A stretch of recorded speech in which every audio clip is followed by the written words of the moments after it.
Hey everyone, welcome back to my channel. I hope you're all doing well out there. And today we're heading back to the 80s for some horror goodness. But before we do that, do me a favor, like, comment, and subscribe. Subscribe.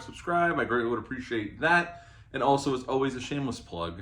I have to do it for my TeePublic store. I'll leave a link in the description box below. And today we're going back to 86 for Night of the Creeps. Night of the Creeps came out August 22nd.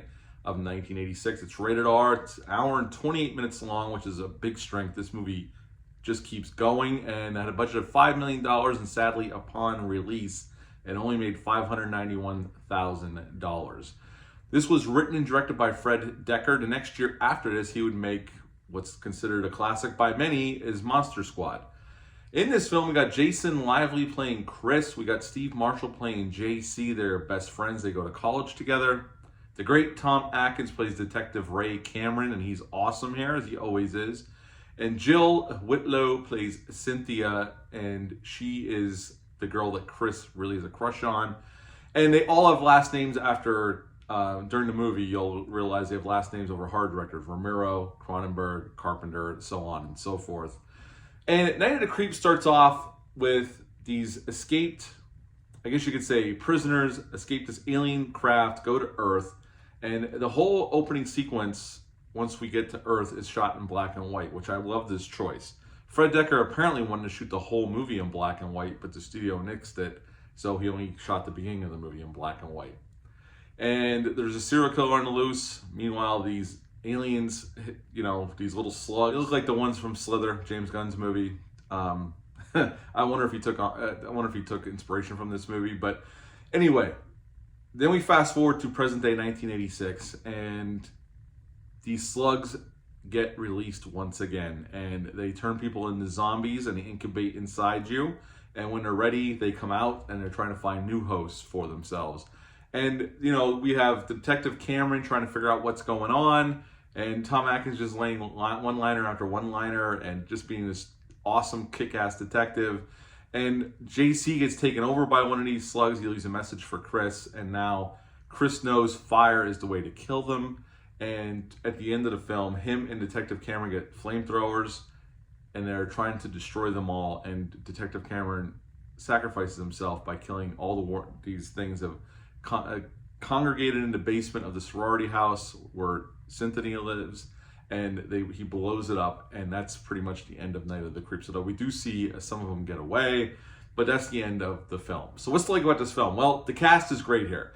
They have great chemistry. Tom Atkins is chewing the shit out of the scenery in all the best ways. The length, 1 hour and 28 minutes long. Again, like I said, it's a big strength. This movie moves. I mean, there's a lot of ideas here, especially from like 50s sci-fi and horror movies, and are all mashed together into just one film, and it works. The tone does really work, at least for me. I think this is a fun ride.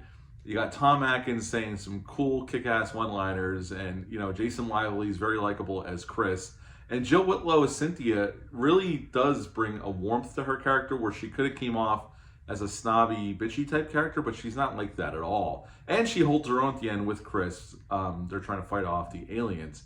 So I think that's pretty cool. So this movie has aliens, we got zombies, we got some gore, we got some really cool practical effects that still hold up pretty well to this day. And it's just a fun movie. I can't stress that enough. Just a good time. With all these ideas blended up and put in one movie. I dig this movie. To me, I really enjoy this film. Any downside? I don't think so. This is kind of what you want from a monster mashup kind of movie. I think it's just charming in its own way, and it has that B movie feel from the 50s, and that Fred Dekker said he was going for, and I think he nails it. And I could have seen this probably would have worked really well in black and white as well, but I could see why the studio said no and just had him do the beginning of the film in black and white, which I love that beginning in black and white. It's awesome. And we get to learn more about some of these characters as we go along the way. I mean, there's some little character developments, character beats in there, especially about Detective Cameron and Jason Lively's character and Jill Whitlow's character as they get to know each other, because by the end, they're pretty much together. They're a couple, kind of. Corman University is the name of the university the kids go to. Obviously, it was a reference to Roger Corman.